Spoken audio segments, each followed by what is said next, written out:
यहाँ बैठकर आप कथा सुनोगे, उसका अनंत गुना फल मिलेगा। बैठकर आप जो भी प्रसाद वगैरह पवा रहे हो लोगों को, उसका अनंत गुना फल मिलेगा।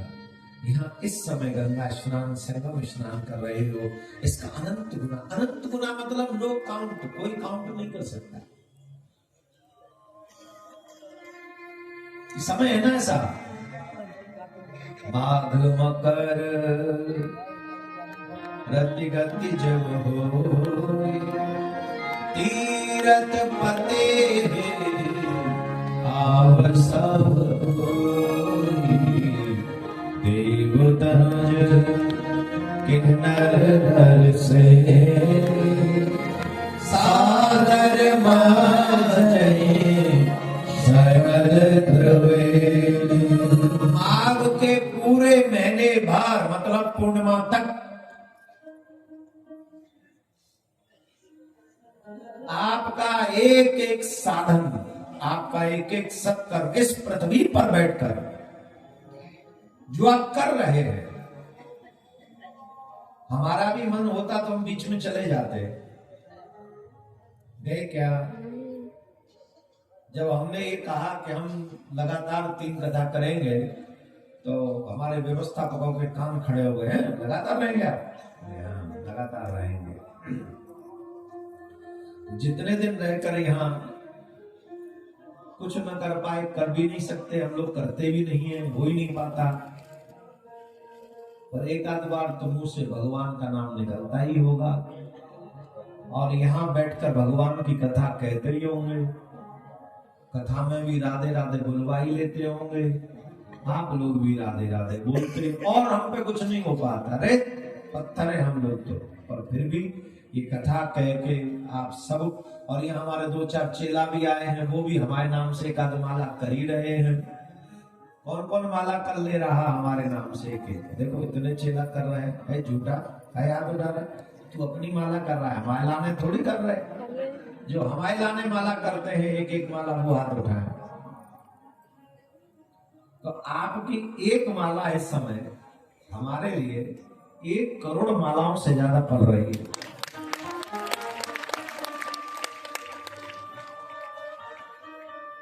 बेटा ये मत समझना हम तुम्हारे नाम से डुबकी लगा के आए, तो फोकट में नहीं कर रहे तुम्हारी माला। हाँ कहीं समझो बोले गुरु जी कुछ कर नहीं रहे, हम ही कर रहे।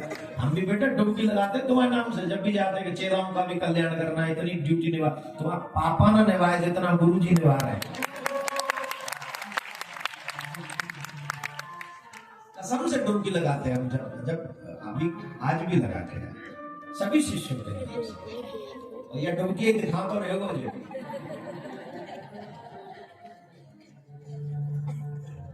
तो एक एक माला जो कर रहे हैं 1 करोड़ माला के समान है। इस अवसर पर प्रयाग में, इन प्रयाग बात कर रहा हूं मैं, यह साधन कब मिलेगा? फिर कब मिलेगा? इसे हम गमा दें या बैठ के इसे कमा लें। बड़ी मुश्किल से ये पल मिला है जीवन में कि इस पल का हम लोग सदुपयोग कर सके। इतना सदुपयोग हो जाए महाराज कि जब यहां से जाएं तो कम से कम ठाकुर जी कहे, वाह मेरे लाल कुछ अच्छा करके आए हो।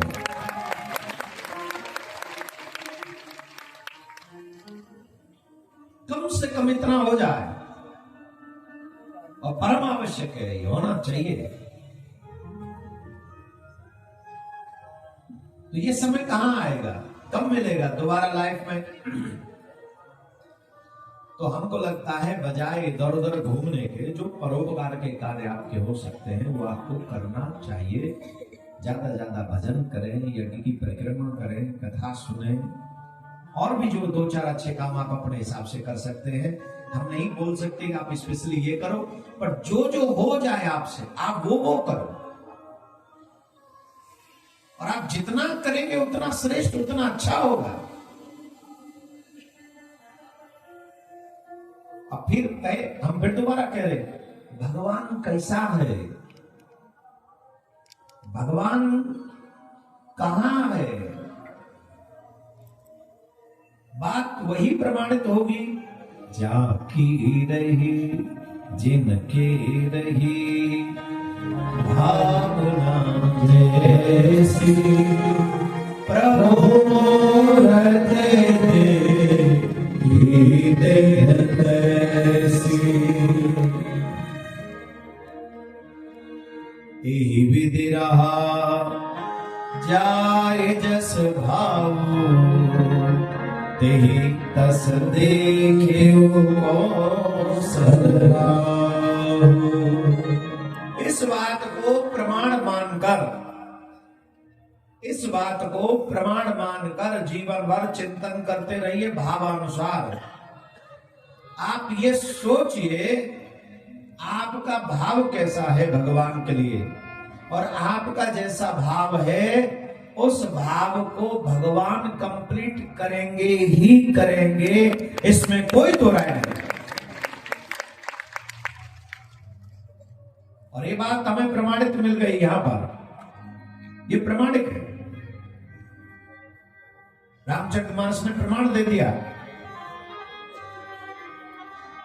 सब मंचन ते मंच एक सुंदर विशद विशाल, मुनि समेत दो बंधु तमाम, बैठा रे महिपाल। जनक जी ने सबसे ऊंचे मंच पे विश्वामित्र जी के साथ उन दोनों राजकुमारों को बैठलवाया। अब बैठ गए, तब जनक जी ने सीता मां को बुलाया कि उनको बुलाओ, वो धनुष की पूजा करें और फिर इस कार्य को आगे बढ़ाया जाए। सीता मां आई, और सीता मां जब आई तो सीता मां ने धनुष का पूजन किया। सिया मांगे अवध को सरयू नहाने को, सिया मांगे अवध को सरयू नहाने को, सिया मांगे अवध को सरयू नहाने को, सिया मांगे अवध को सरयू नहाने को।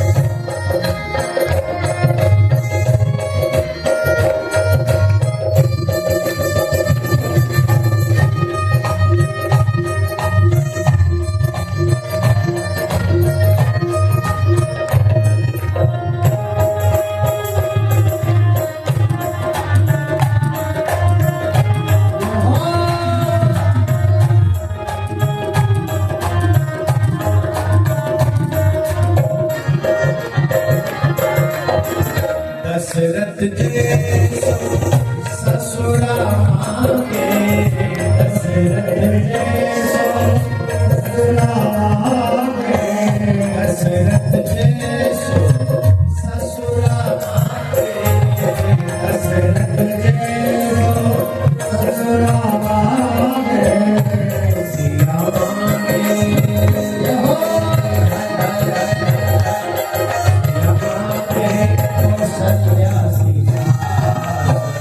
Sayonara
मांगे लक्ष्मण जैसो तेरा मांगे लक्ष्मण जैसो तेरा मांगे लक्ष्मण जैसो तेरा मांगे सिया मांगे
तो सखी से एक सखी ने कहा तुमने जब उनको देखा देखा ही क्यों घूमट क्यों नहीं किया?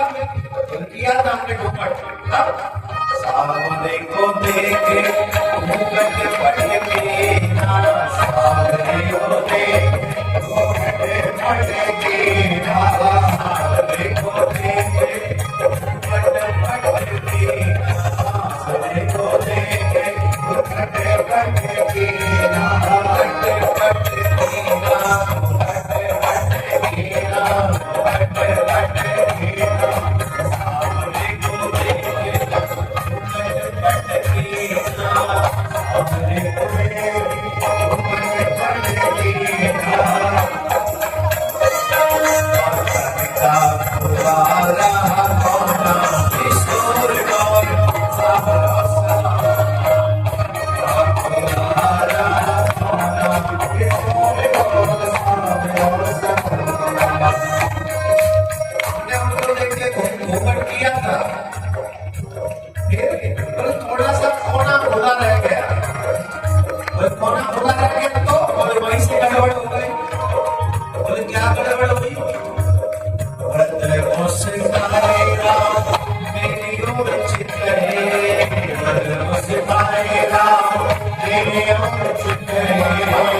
ना जो भी कुछ होना। बैठ जाओ, जल्दी बैठो। अच्छा एक बात बताओ, भगवान श्री राम तुम्हारे सामने खड़े हो, और वो तुम्हें मुस्कुरा के देख रहे, फिर तुम कुछ करने लायक बचोगे भी? सही से बताओ, बचोगे? और फिर कोई तुमसे पूछे क्या हो गया, अब उन्हें कौन बताए कि क्या हो गया? हो गया जो भी कुछ होना, सब कुछ होना उन्हीं के हाथों होना, किसको सब को सब होना। हो गया जो भी कुछ होना, किसको सब होना। चलाए गए होना, किसको सब होना। चलाए गए होना,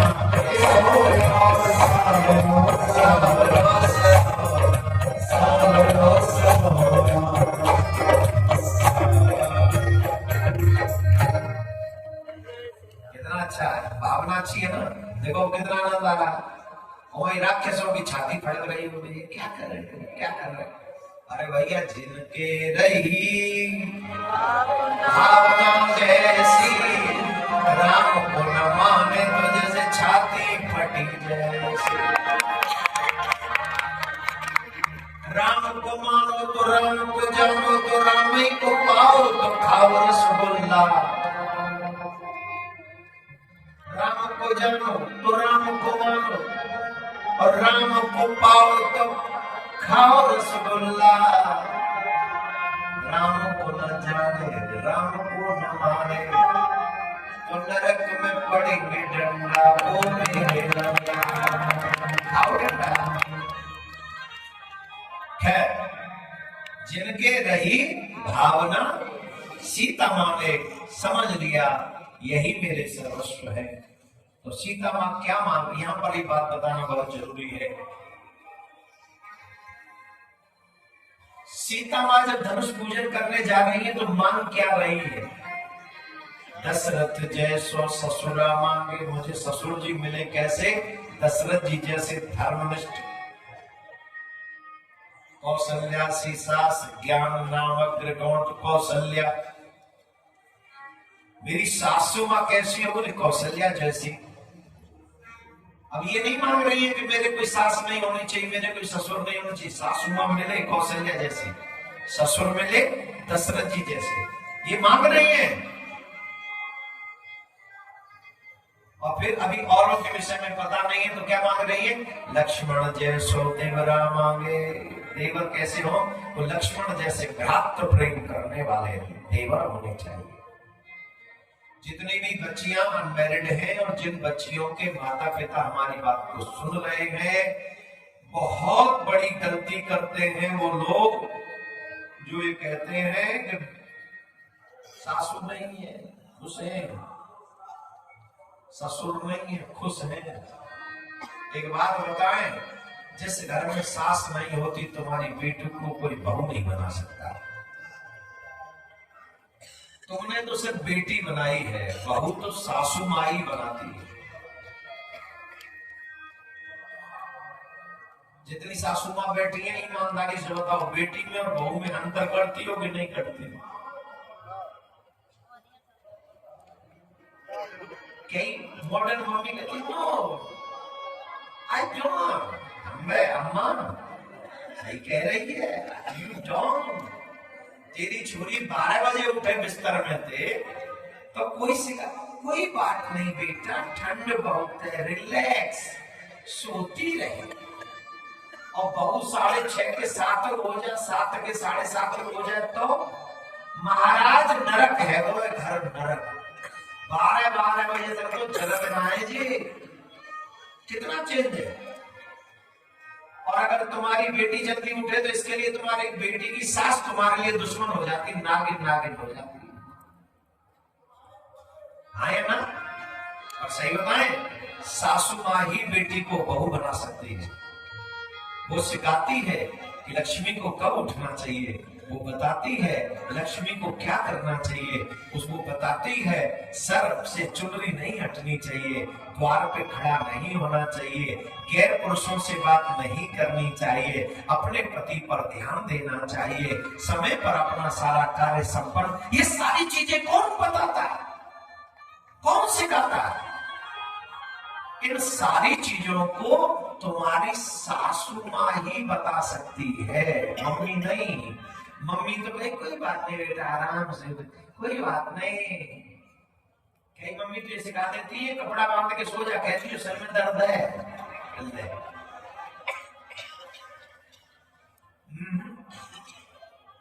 हमारा आग्रह है आप सभी से, जितने भी माँ बाप यहाँ पर बैठे हैं या बेटा बेटी बैठे हैं, बेटियां बैठी हैं, परिवार ऐसा ढूंढिए जो परिवार थोड़ा बहुत भरा पूरा हो, जिसमें भाई हो, जिसमें ननद हो, जिसमें सासू माँ हो, 2-3 लोग ऐसे भी हो जो तुम्हारे, भगवान न करे जीवन में कोई संकट आए, उस संकट में तुम्हारा परिवार तुम्हारे साथ खड़ा हो, ऐसी व्यवस्था तुम्हें अपने परिवार। अकेला क्या करेगा? हमारे ब्रज में कहते हैं अकेला चना कौन से भाड़ भूजले हो। तेरा पति ससुरा गया काम पे नौकरी में, यहां कोई प्रॉब्लम हो गई तो कौन सिमटेगा? ससुर जी कोई तबीयत खराब हो गई कौन लेके जाएगा? इसीलिए हम आपसे बार बार कह रहे हैं, ये मत कहो कि बच्चा 2 ही अच्छा। अब 2 अच्छा तो मतलब 1 बेटा 1 बेटी, यही होगा ना? क्या चाहते हो? बच्चा 2 अच्छा, कम से कम 2-3 बेटे हो और 1 बेटी, कम से कम 4 बच्चे होने चाहिए हमारे घर में, जिससे कभी भी कोई भी संकट का समय आए तो चकाचक व्यवस्था बनी रहे। और ये हर सनातनी को सोचना है, हर सनातनी को इस पे अमल करना चाहिए, इसे सिर्फ सुनकर इग्नोर नहीं करना चाहिए। अब कई लोग कहेंगे हम कोई मशीन है क्या? अरे संसार की सृष्टि है, हम औरतों क्या कर सकते हैं इसमें?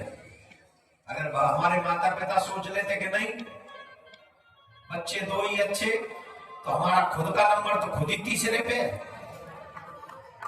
फिर हम नहीं आते धरती में, हम नहीं आते तो फिर कथा कौन सुनाता तुमको? तुम्हारा क्या होता फिर बोलो? हाय मम्मी पापा सोच लेते कि बच्चा 2 ही अच्छा, तो तीसरे नंबर पे है हम चच्चा।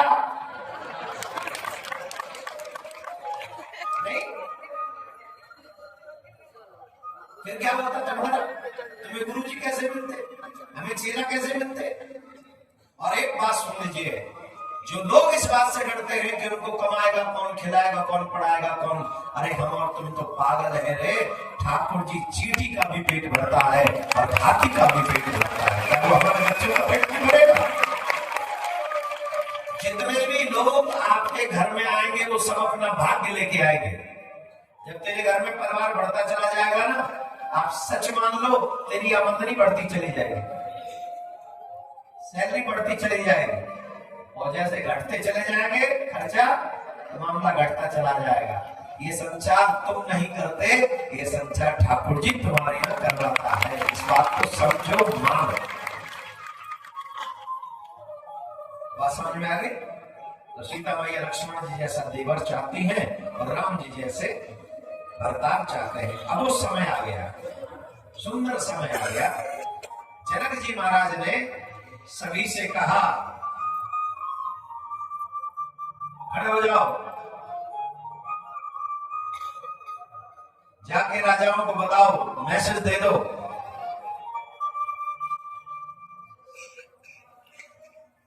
कि जिस कार्य के लिए लोग राजा लोग आए हैं ये अपना अपना कार्य करें। ये राजा लोग धनुष तोड़ने का प्रयास करें। बोले बंदी वचन वरु, बोले बंदी वचन वरु, सुनो सकल महिपाल, मन विदेह कर कहीं भुजा उठाए।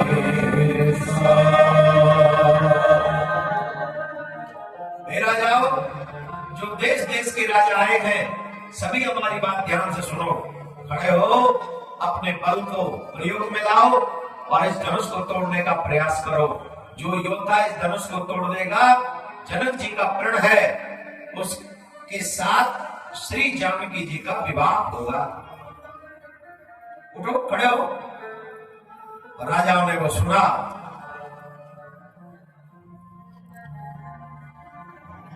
पर कर बांध उठे अकुलाई, चले इष्ट देव से लगाए।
जनक जी के बंदीजनों ने कहा जाओ धनुष तोड़ो। धनुष तोड़ने के लिए राजा लोग उठे। अब देखो यहाँ पर एक बात बड़ी अच्छी है। पर कर बांध चले अकुलाई, चले इष्ट देवन सिर भाई। जैसे गणेश जी के भक्त हैं, अब सपोज करो कि 1000 में से 10,000 में से 1000 भक्त गणेश जी के हैं, तो जिसकी बारी आई उसने गणेश जी को नमन किया, हे गणेश जी कृपा करना धनुष टूट जाए। ये प्रार्थना कर रहे हैं, हे गणेश जी कृपा करना धनुष टूट जाए। अब भगत कितने बैठे हैं वहां? चले इष्ट देवन सिर भाई। गणेश जी के चेला कितने बैठे? शिष्य भक्त 1000। अब एक ने कहा धनुष टूट जाए और 900 क्या कह रहे हैं? हे गणेश जी इससे न टूटे। क्यों? बोले इससे टूट गया तो हमारा क्या होगा? अभी हमारी तो बारी नहीं आई। तो प्रार्थना करने वाला एक और सफलता न मिले ऐसी प्रार्थना करने वाले अनेक। तो देवता भी सोच रहे हैं कि चलो इनको रहने ही दो, जब पूर्ण बैठे हैं तो ना पूर्णों से क्यों काम करवाए, वो पूर्ण बैठे तो हमें वो कर ले। 10,000 योद्धा एक साथ धनुष तोड़ना चाहते हैं माय डियर, और 10,000 योद्धा एक साथ धनुष तोड़ने के लिए बढ़े। धनुष तोड़ना तो बहुत दूर की बात है, धनुष को हिला भी नहीं सके, हिला नहीं सके धनुष को, कोई नहीं हिला सका। और देखो यहां पर बहुत बड़ा गूढ़ ज्ञान छिपा हुआ है। कैसे? सब नृप भये जोग उपहासी, जैसे बिन विराग सन्यासी। डगई न शंभु सरासन कैसे, कामी वचन सती मन जैसे। इन दो चौपाइयों को सीखो।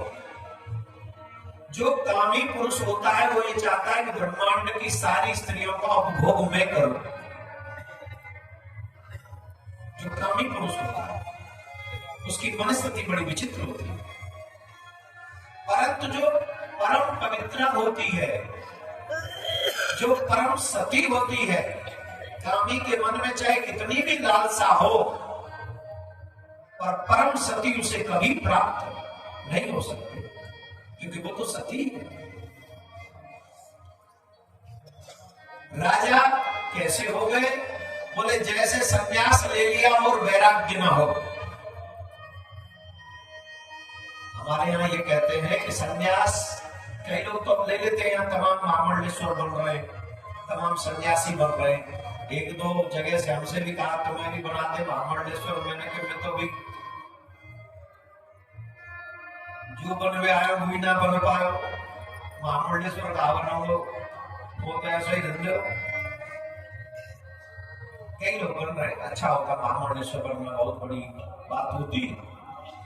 हमारे यहाँ वानप्रस्थ के बाद संन्यास है, पहले ब्रह्मचर्य, फिर गृहस्थ, फिर वानप्रस्थ और फिर संन्यास। संन्यास सबसे आखिर में क्यों है? बोले संन्यास इसलिए कि त्याग से भरपूर जीवन हो। कैसा जीवन हो? त्याग से भरपूर। कहते हैं 1,00,000 लोगों को भोजन कराओ और एक दंडी स्वामी को भोजन कराओ बराबर है।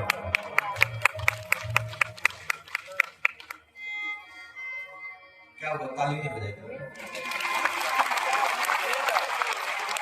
1,00,000 लोगों को भोजन कराओ और एक अकेले दंडी स्वामी को कराओ बराबर है। ये हमारा सौभाग्य है कि आश्रम में नित्य दंडी स्वामी शिविर में भोजन करने खड़ा है। उनकी बड़ी कृपा है। जो भी लोग भंडारे में अपनी सेवा पहुंचा रहे हैं, आपको अपने भाग्य पर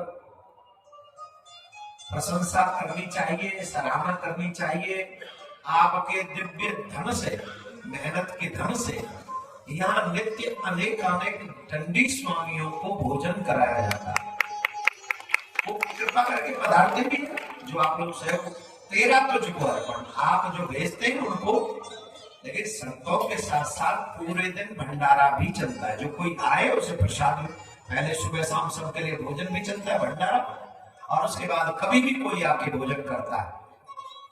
सबकी व्यवस्था शहर में चल रही है और ये हमारा सौभाग्य ही है कि हमें सुनने वाले लोग इतने अच्छे हैं कि वहां आ नहीं पाए, वहां बैठे बैठे ही सेवा पहुंचा रहे हैं, तो यहाँ पर सेवा चल रही है।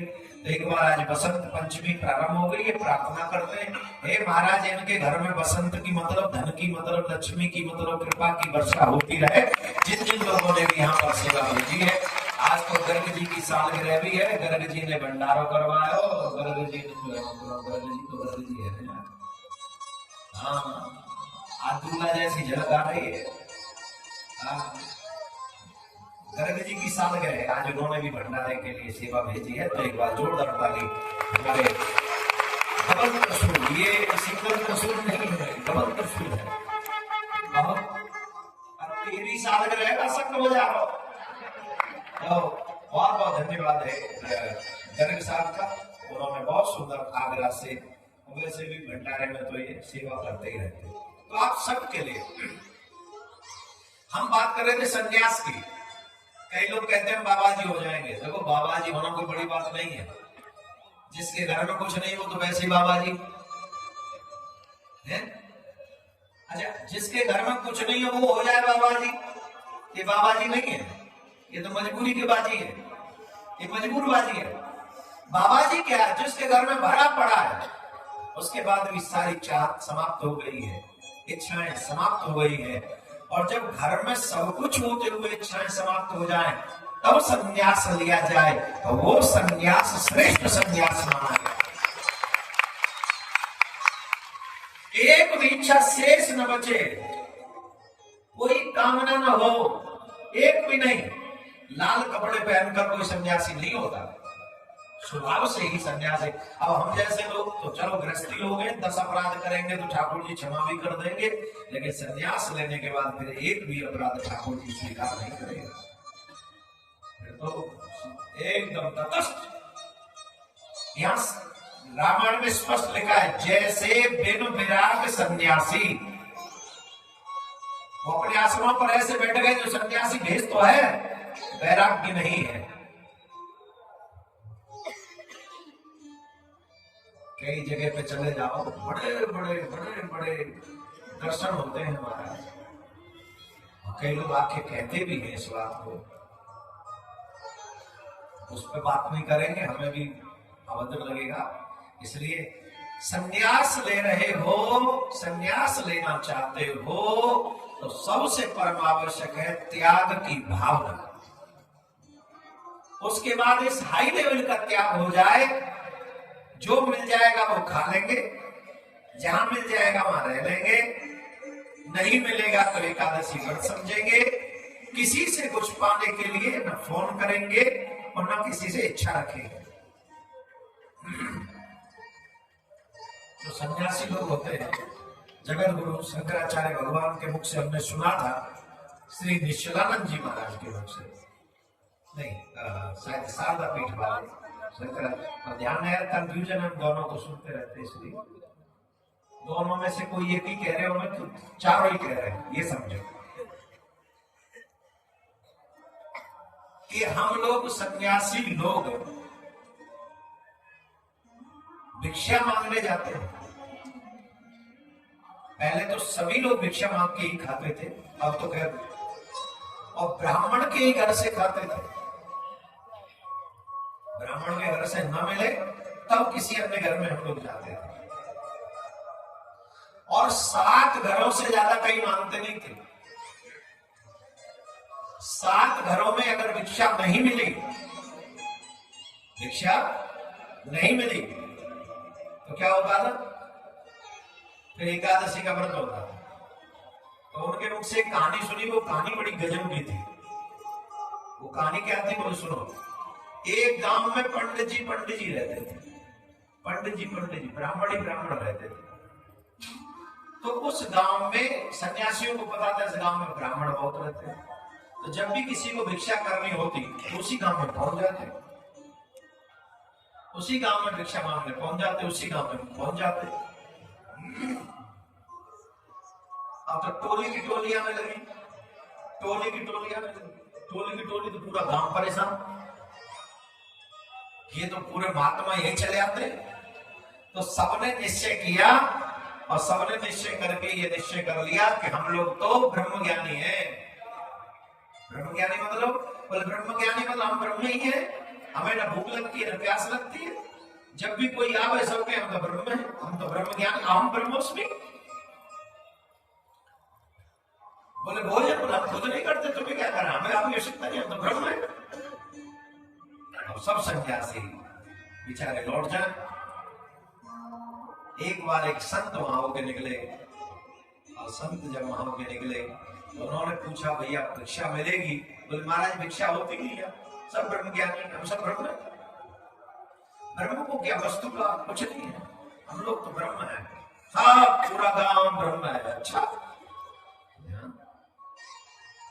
संत को बड़ा अजीब लगा, तो पूरा गांव ब्रह्म हो गया। एकाध दो ब्रह्म तो ठीक है, ये तो पूरा गांव ही ब्रह्म से भरा पड़ा। तो संत समझ गए कि इनके मन में सेवा का भाव समाप्त हो गया, ये सेवा नहीं करना चाहते, इसलिए नाटक कर रहे हैं। भगवान को जब लीला करनी होती है, बड़ी विचित्र लीला करते। उस राज्य का राजा बीमार पड़ गया, और इन्हीं महात्मा जी में कुछ औषधि थी। जैसा बीमार हुआ तो वो औषधि इनके पास में थी, राजा के पास गए, बोले ले। तो थोड़ी दवाई दी, थोड़ी, उससे आराम मिला, पूरा नहीं, थोड़ा आराम मिला। तो राजा ने कहा महाराज दवाई तो अच्छी है, थोड़ा आराम मिला है, पूरा नहीं मिला है। बोले पूरा मिलेगा, पूरा मिल जाएगा, लेकिन बची हुई औषधि अब ऐसे नहीं मिलेगी। बोले तो कैसे मिलेगी? किसी ब्रह्म ज्ञानी की खोपड़ी में रख के ये दवा जब हम आपको देंगे, और जब किसी ब्रह्म ज्ञानी की खोपड़ी में आप रख के दवा खाओगे तो आप ठीक हो जाओगे। ब्रह्मज्ञानी कहां? ब्रह्मज्ञानी कहां मिलेगा? ब्रह्मज्ञानी ढूंढो, ब्रह्मज्ञानी ढूंढो, ब्रह्मज्ञानी ढूंढो।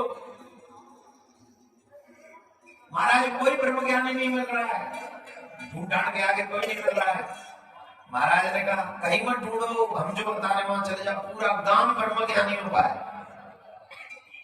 तो गांव का नाम बता दिया, उस गांव में चले जाओ, सारे ब्रह्मज्ञानी बैठे हुए हैं। अच्छा,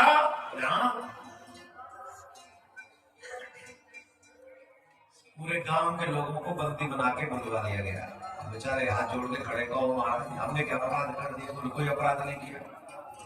तुम में से ब्रह्मज्ञानी कौन है? बोले क्यों? बोले हमें ऐसी औषधि मिलेगी, वो ब्रह्मज्ञानी की खोपड़ी में रख के खानी है तो हम स्वस्थ हो जाएंगे। अरे महाराज हम तो पामर लोग हैं, हम तो पापी लोग हैं, हम तो पागल लोग हैं। अरे महाराज हम तो ज्ञानों के लोग हैं, कौन ब्रह्म ज्ञानी? हम तो महाराज जानते ही नहीं ब्रह्म ज्ञान किसको कहते हैं। तुरंत सन्यासी बाबा निकल आए, ये सब ब्रह्म ज्ञानी है महाराज, पकड़ो इन्हें और इनकी दो दो खोपड़ी की करो, इनकी एक आध खोपड़ी में से एक्स्ट्रा और खा लो। अरे महाराज क्या कह रहे हो? तुम ही लोग तो कहते थे कि तुम सब ब्रह्म ज्ञानी हो। अरे महाराज वो तो मुसीबत टालने की बात थी, सेवा न करना पड़े इसकी बात थी। अब हम ब्रह्मज्ञानी नहीं हैं, तो नाम के ब्रह्मज्ञानी बनने से मुसीबत ही आने वाली है। नाम के ब्रह्मज्ञानी बनने से कल्याण होने वाला नहीं है। नाम के सन्यास होने से, नाम के संत होने से, नाम के कथावाचक होने से कोई लाभ मिलने वाला नहीं। अगर नाम के भक्त बन जाए तो क्या मिलेगा? कर्म में तो भक्ति है नहीं। इस रामायण की चौपाई को जीवन पर्यंत याद रखो। जैसे बिन विराग सन्यासी, बिना वैराग्य के सन्यास व्यर्थ है, वैसे ही ये राजा बेचारे लज्जित होकर बैठ गए। आपसे हम निवेदन कर रहे हैं, जब भी सेवा का अवसर मिले अपना भाग्य समझकर उस सेवा में सम्मिलित हो जाओ। यही तुम्हारे जीवन का सर्वोत्तम लक्षण भाग्य होगा। सब राजा बैठ गए और जब सब राजा बैठ गए तो जनक जी को बहुत बुरा लगा, बहुत बुरा लगा। देखा किसी से धनुष नहीं टूटा, कोई धनुष नहीं तोड़ पाया। तब जनक जी ने कहा, कहु काहिल ये नाम